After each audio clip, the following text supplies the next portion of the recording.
Jacob Brennan knelt beside his horse, checking the animal's hoof for stones, when he heard it. A sound that didn't belong to the wilderness. Not a coyote's cry. Not wind through the pinyon pines. A woman's scream, swallowed almost as soon as it began. He'd promised himself 3 years of peace.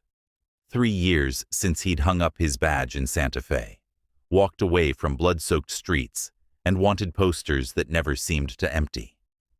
The log cabin he'd built with his own hands sat waiting 60 miles northeast, nestled against the Sangre de Cristo foothills, where the sage grew thick, and the world forgot men like him existed.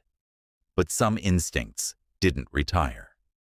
Jacob swung into the saddle, his Colt revolver already in his palm, moving through the scrub oak with the silence of old habit. The voices reached him before the firelight did. Rough laughter, the kind that turned his stomach. 4 men, maybe 5, mountain traders by the look of their buckskins and the pack mules tied nearby, their faces weathered like old leather, left too long in the sun. In the center of their circle, a woman. She was Apache, maybe 20 summers, her deerskin dress torn at the shoulder, her black hair wild around a face that held no tears, only defiance, sharp as flint. Blood ran from her split lip. One of the men held her by a rope tied around her wrists, thick as a horse tether.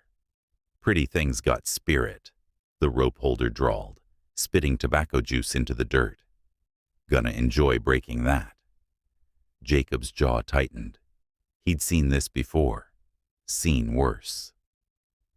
The mountain men who trapped beaver and traded whiskey often took what they wanted from the scattered Apache rancherias, and the law was too far away to care about brown-skinned women who vanished into the high country. He should have ridden on, should have let the frontier sort its own devils. But the woman's eyes found his through the darkness, ancient eyes in a young face, and something in them reminded him why he'd worn a badge in the first place. The shot cracked through the canyon like thunder. The rope holder's hand exploded in red mist, and he howled, dropping the tether. Jacob spurred forward, firing twice more into the dirt at the other's feet, his horse scattering them like quail. The woman didn't hesitate. She grabbed a burning branch from the fire and swung it into the nearest man's face, then bolted toward the rocks. "You just made a mistake, friend," one of them roared, clawing for his rifle. Jacob didn't answer. He'd made peace with his mistakes a long time ago. He fired once more, shattering the man's rifle stock, then wheeled his horse after the woman. She ran like the deer her people were named for, barefoot over stone that would have shredded civilized feet. He caught up to her in a dry wash where the moonlight painted everything silver. "I ain't here to hurt you," he said, holstering his weapon, palms raised. "But those men'll be mounted in minutes. You want to live, you ride with me." She studied him with those unreadable eyes, chest heaving. Then she spoke in accented but clear English. "You don't know what you've done, Bilagana." "White man." "Probably not," Jacob admitted, "but I know what they were about to do. And I know we got about 2 minutes before that changes to past tense, for both of us." Behind them, angry shouts echoed off the canyon walls. The woman glanced back once, then up at Jacob's outstretched hand. She took it. They rode hard through the night, the woman clinging to his waist, her body tense as wire.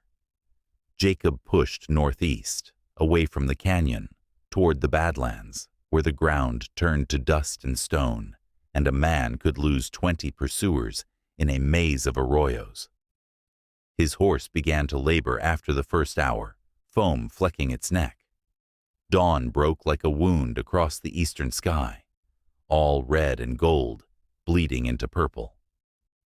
Jacob finally reined up beside a rock overhang that offered shade and concealment. The woman slid from the horse before he could dismount, putting distance between them, her torn dress hanging off one shoulder. "They'll follow," she said, not looking at him. "They always follow." Jacob unsaddled his horse, his movements methodical, despite the exhaustion pulling at his bones. "Then we'll deal with them, when they get close enough to matter." He pulled jerky and a canteen from his saddlebag, offered both. "Name's Jacob Brennan. Used to marshal up in Santa Fe before I got smart." She took the canteen, but not the food, drinking deep before answering. "Kaya. That your given name, or what you want me to call you? Does it matter?" He studied her in the thin morning light. The bruises blooming on her arms, the dried blood at her temple, the way she held herself like a knife, ready to cut anyone who got close. "Reckon not. You got people? Somewhere I can take you that's safe?" Her laugh was bitter as alkali water. "Safe. No such place for Apache women when the mountain men decide we're theirs." She finally met his eyes. "I was gathering piñon nuts near my uncle's rancheria. They took me 3 days ago. Kept me working their camp." Jacob didn't need her to elaborate on what working meant. "Your uncle's rancheria. Where?" "South. But I won't lead you there. Won't bring this trouble to my people." She wrapped her arms around herself.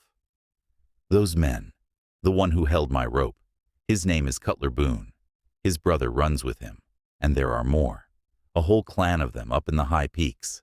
They trade furs and whiskey, but what they really trade is—" She couldn't finish. "Women," Jacob said quietly. She nodded. He was silent for a long moment, watching the sun climb higher, turning the desert into a furnace. Finally, "My cabin's maybe 4 days northeast if we take it careful. You can rest there until we figure something better." "There is no better," Kaya said. "You should have left me." "Maybe." Jacob checked his Colt, reloaded the spent chambers with practiced hands. "But I didn't, so now we both gotta live with that." They rode. The cabin appeared like a promise kept to himself.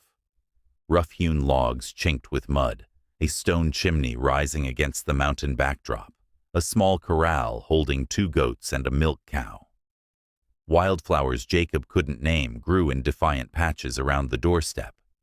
It wasn't much, but it was his, or had been, before Kaya. She'd ridden behind him for 4 days, rarely speaking, her presence a constant weight at his back. They'd seen dust on the horizon twice, riders maybe, or heat shimmer. Jacob hadn't taken chances, leading them through the worst terrain, doubling back, using every trick he'd learned, chasing outlaws through these same mountains. Now Kaya stood in the doorway of the cabin, one hand on the frame, looking at the simple interior like it was a palace or a trap. He couldn't tell which. "It ain't much," Jacob said, unsaddling his exhausted horse. "But the roof don't leak, and there's a spring 30 yards west. You can stay long as you need." "And then what?" She turned to face him. "You think I can just walk back to my people like nothing happened? You think Cutler Boone forgets?"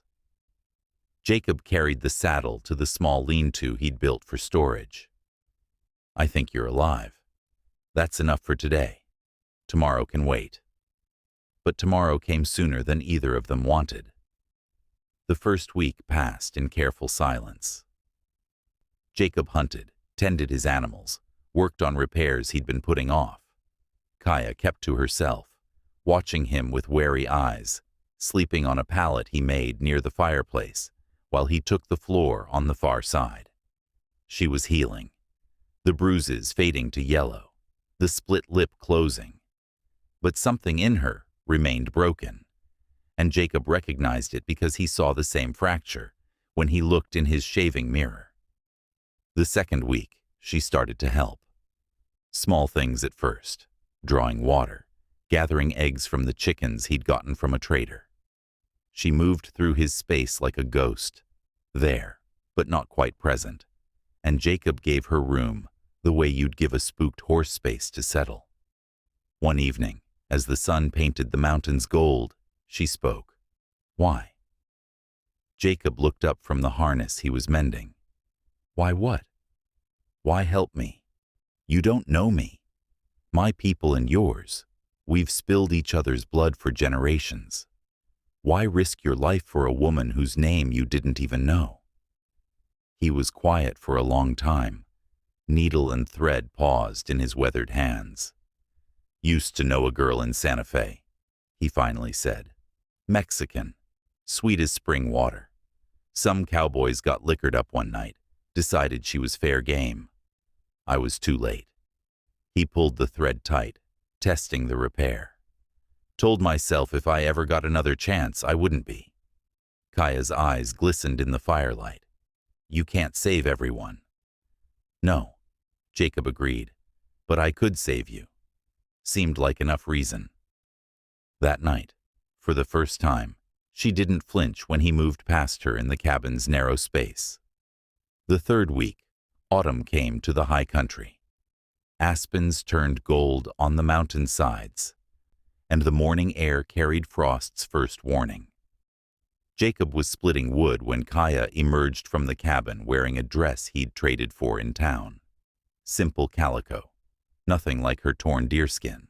She looked different, softer maybe, or maybe just less afraid.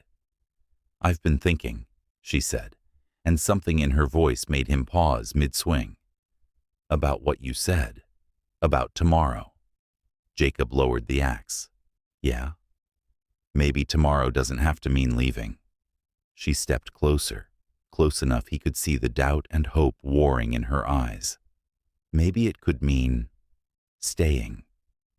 And there it was, the thing neither of them had dared speak. 4 weeks in close quarters, 2 broken souls finding unexpected comfort in each other's orbit.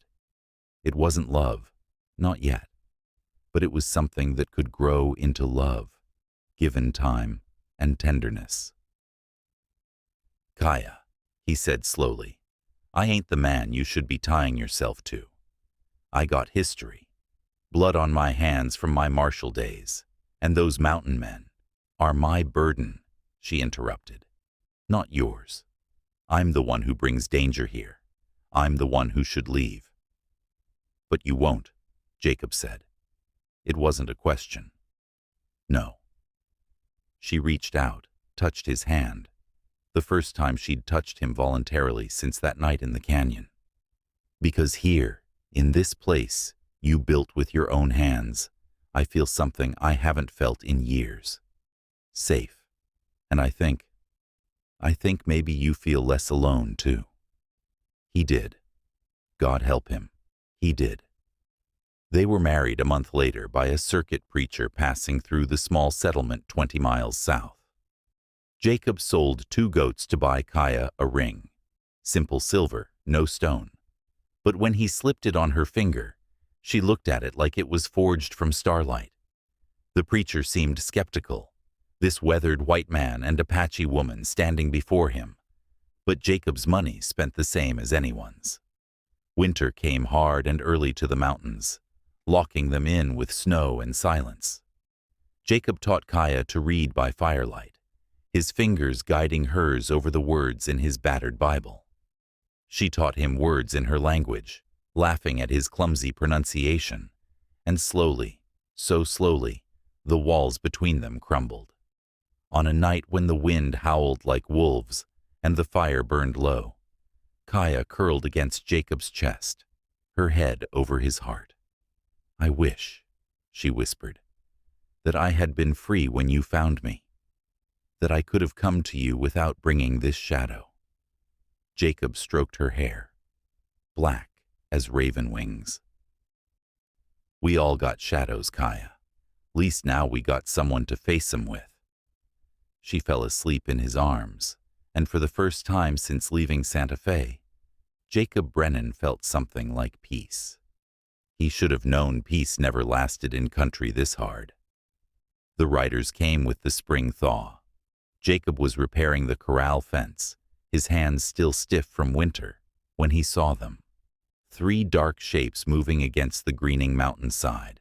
still miles off, but coming steady.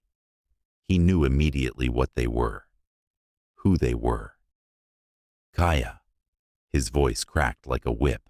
"Get in the cabin, now." She was at the spring, washing clothes, and the basket tumbled from her hands when she saw his face. She looked where he pointed, and all the color drained from her cheeks.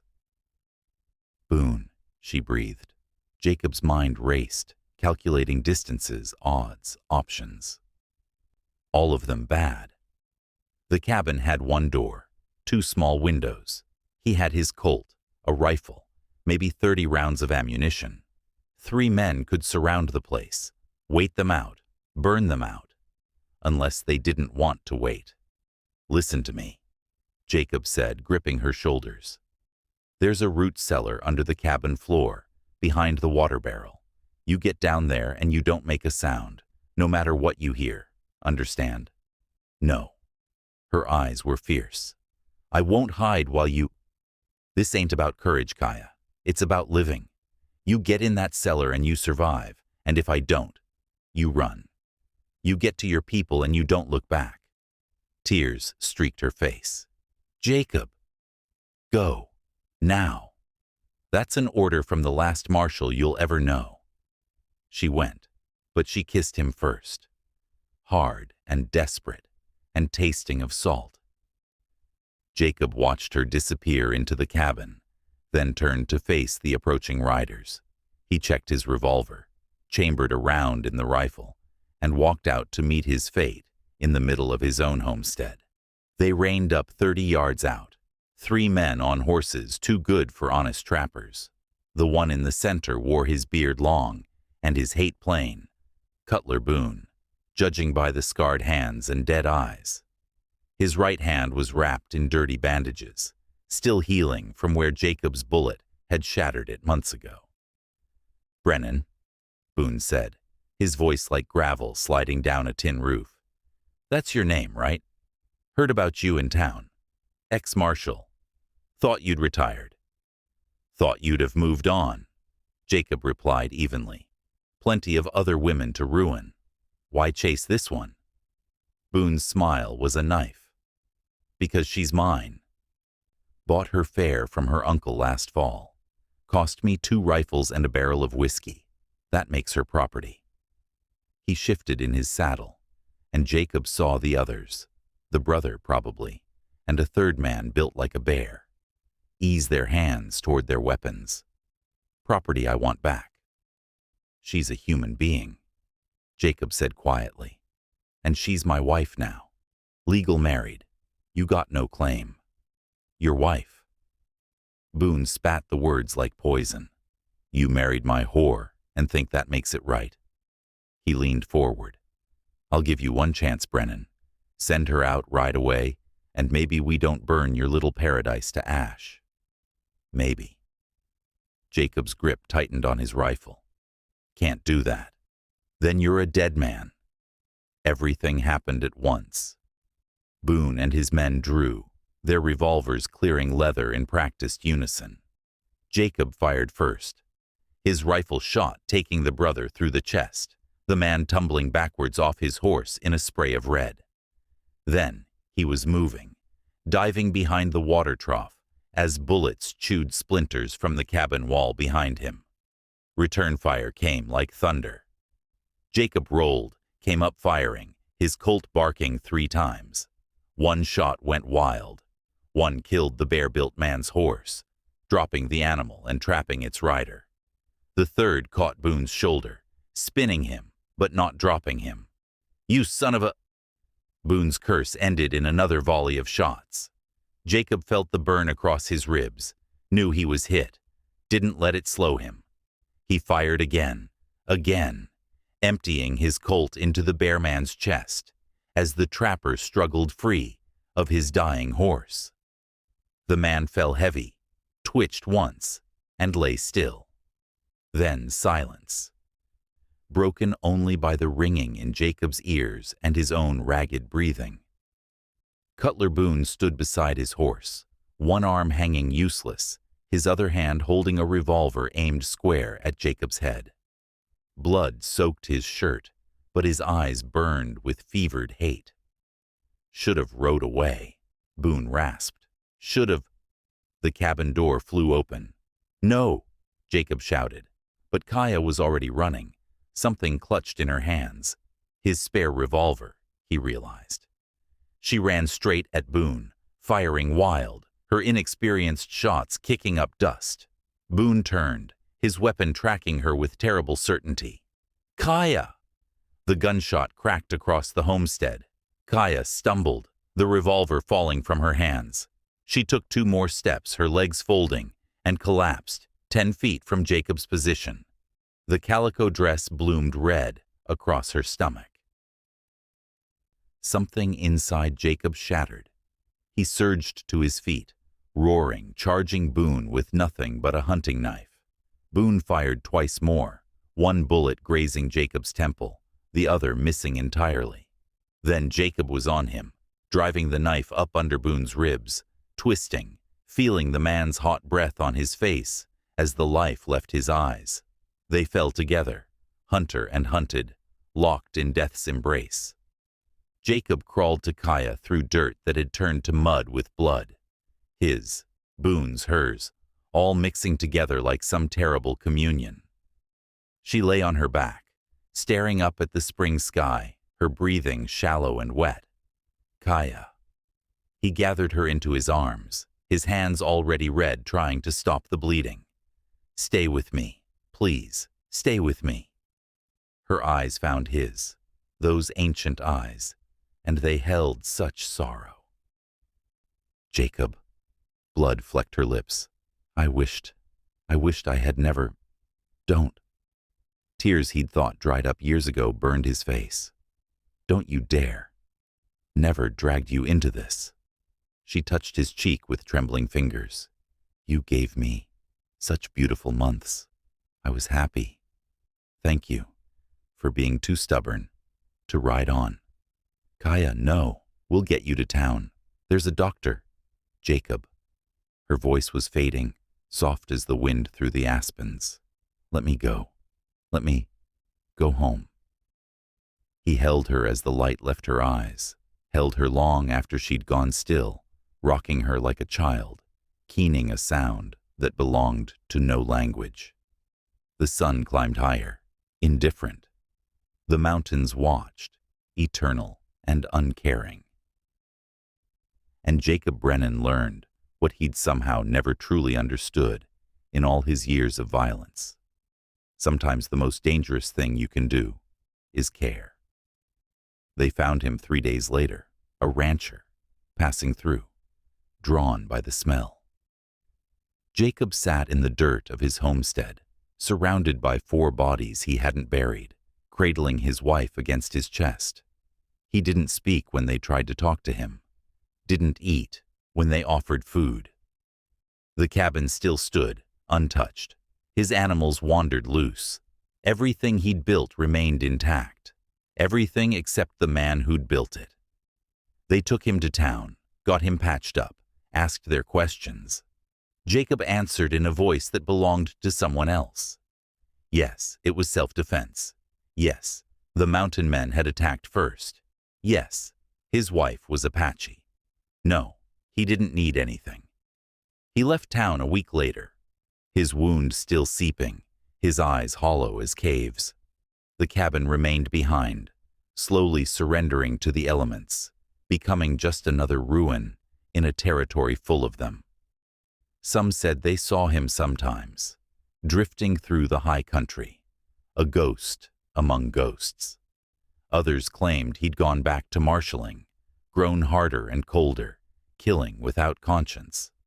But those who knew, really knew, understood the truth. Jacob Brennan had learned the hardest lesson the frontier could teach. Sometimes you meet someone worth saving. Sometimes you save them. And sometimes that act of salvation costs you everything, leaves you breathing but empty, alive but wishing you weren't. He'd tried to be good in a land that punished goodness, and he'd paid the price. Thanks for staying to the end of this tale. Stories like these, the hard ones, the ones that don't tie up neat. They need folks willing to sit with the difficult truths about courage and consequence. Where are you watching from? Drop a comment and let me know which part hit you hardest. Sometimes a story's power isn't in the happy ending, but in the truth that echoes long after the final word.